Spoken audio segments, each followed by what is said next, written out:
Welcome to our Penn Valley Park Wayfind signing unveiling, and what that means is we're just getting started. So we have a great display of the sign system behind us that we're going to unveil shortly, but it's also a start of work too. We have a lot of work to do, but this is a great way to kind of indicate what the future is going to be in the sign system. But at the same time, we're going to have a lot more signs as time goes on, and we'll talk a bit more about the details associated with that.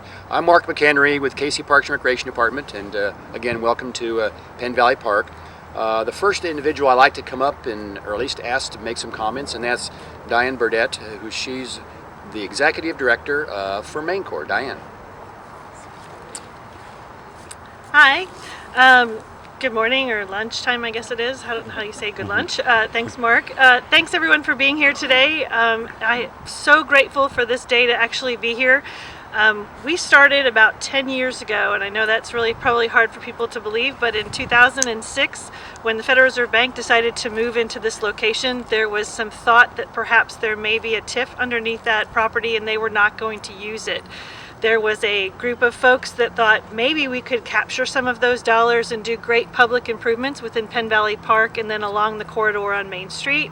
And so what we did is we worked with a group of folks called the Friends of Penn Valley at the time and kind of came up with a list of priorities. And one of the priorities is what we're going to be talking about today. And so we are so excited that 10 years later, I think all of the projects within that TIF amendment are going to be completed, or at least being unveiled anyway. The mission of the Conservancy is to restore, enhance, and preserve historic Penn Valley Park as an urban green space for everyone. And one of the issues that came up when we first got started is that nobody knew where Penn Valley Park was, and nobody knew where anything was in Penn Valley Park or how to get to it.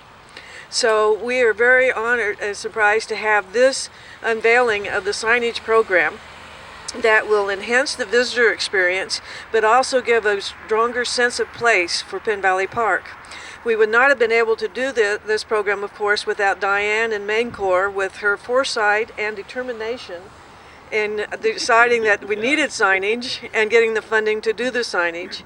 And with the Parks Department support, Mark McHenry and staff, especially Jimmy Losing, and the crew that helped design the signage to get us a program that we are very proud of and we hope will may become the standard for the other parks, historic parks within the city. So this is kind of the culmination of projects, the sign system. Funds went into the Just Off Broadway Theater that's part of Penn Valley Park.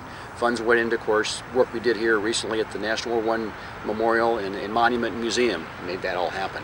And a lot of other great things have happened in the park. Since the time back to 2006, we've made improvements over the firefighters fountain. We've added some additional art as part of the 1% for Art program. We put in a skateboard park. We've made improvements to Penn Valley Drive. We have in the wayfinding part of it, like, is this a wayfinding sign? Is that okay? It's a big one, guys. Pedestrian, there's 20 of those, and there's also going to be 20 that are double-sided. And so there's vehicular signs and pedestrian signs. So if you're driving through the park, you can find your way around. If you're walking through the park, you can find your way around. And then we have destination signs. That means like when you get to some spot, it tells you where you are, right? Is that what the destination does? And we have individual signs for that, and of course, as we indicated, some of the venues here in the park will then be clearly identified. And then we have some secondary signs. They have stone columns placed at secondary locations. I think that stone column back there is one of those. Is that part of that? Okay. So with that, I think the next thing I see on the program, I want to thank Heidi for organizing our event here today and planning some great weather, and Jesse, who's behind the Nikon camera, who's going to put all this in video and probably a few still shots. We are now to unveil the sign. Is that right? 1, 2, 3. Whoa! Good work. Good job. Yay. All right, that's it, guys.